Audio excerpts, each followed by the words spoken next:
Você sabe o que é imperialismo? Vamos conversar um pouco sobre isso? O imperialismo é uma ação violenta dos estados industrializados sobre os países pobres.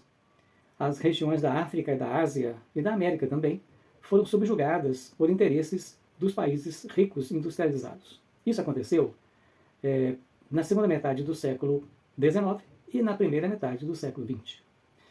O que justificava essa ação imperialista pelo mundo? Os países industrializados precisavam de novas fontes fornecedoras de matérias-primas. Ou então, precisavam de novos mercados consumidores para suas mercadorias industrializadas. E eles se justificavam, dizendo: estamos levando a civilização para essas regiões selvagens ou não industrializadas, ou esses povos atrasados. Vamos levar a civilização. Ou então se justificavam dizendo: os europeus, ou então nós, povos ricos industrializados, somos brancos, portanto, temos o direito de dominar a área que é habitada pelos povos inferiores, pelos povos não brancos. Né? E o que justificava isso também era o chamado darwinismo social, que é uma aplicação da ideia de que os mais fortes devem dominar os mais fracos. Isso está na base do racismo.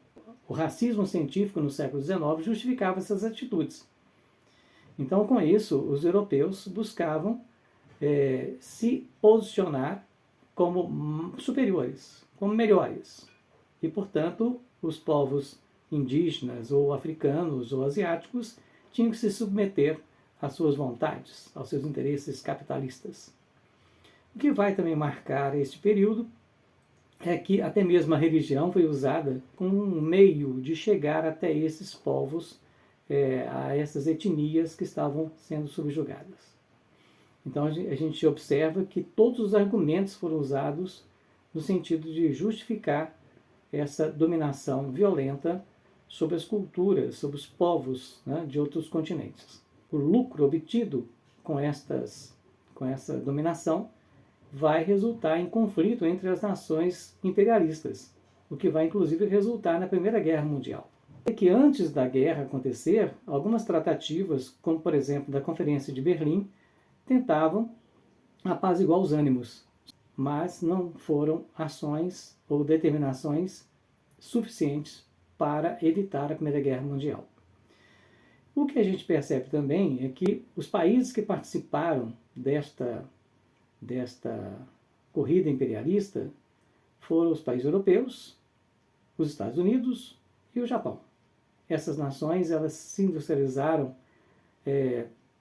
mais rapidamente e quiseram impor sobre o mundo as suas intenções econômicas, a sua dominação política, cultural. Muitos povos conquistados na África, na Ásia, reagiram contra essa dominação imperialista.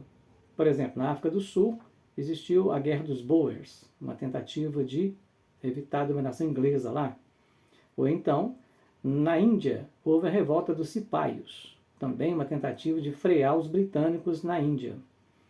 Na China, teve a revolta dos boxers, né, de lutadores de artes marciais contra a dominação britânica também, e teve a chamada Guerra do Ópio, ou Guerras do Ópio, que foi uma intervenção direta no governo chinês, no território chinês, na intenção de abrir os mercados aos produtos da Inglaterra.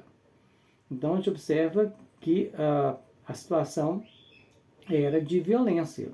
O tempo todo era isso, era dominação política, substituindo lideranças locais, uma dominação econômica, porque o modus vivendi, o modo de vida das nações, dos povos africanos ou asiáticos ou americanos foram substituídos pelo modo de produção, pelo modo de organização econômica dos povos dominadores, das nações industrializadas.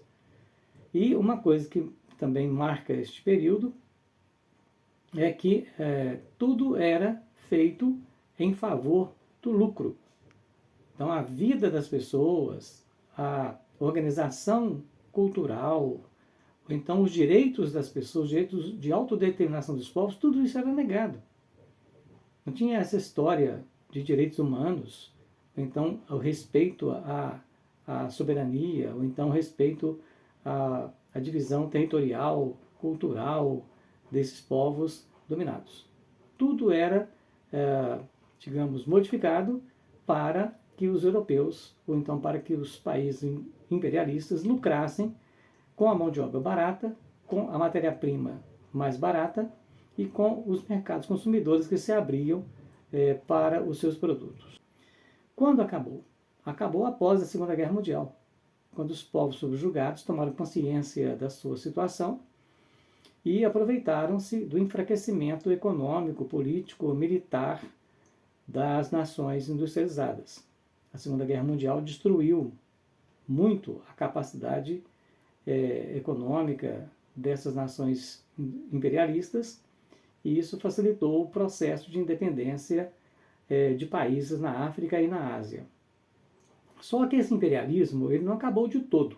A gente observa, inclusive, em notícias recentes, né, o novo governo Trump falando em dominação do Canadá, da Groenlândia, do Canal do Panamá, da faixa de Gaza, né, ou então de implementar no mundo ações em que as empresas americanas sejam blindadas contra ações judiciais dos países alvo dos Estados Unidos. Então são situações que atualmente marcam muito as relações internacionais e a gente vê um ressurgimento das relações ou então das intenções imperialistas dos Estados Unidos. Um abraço.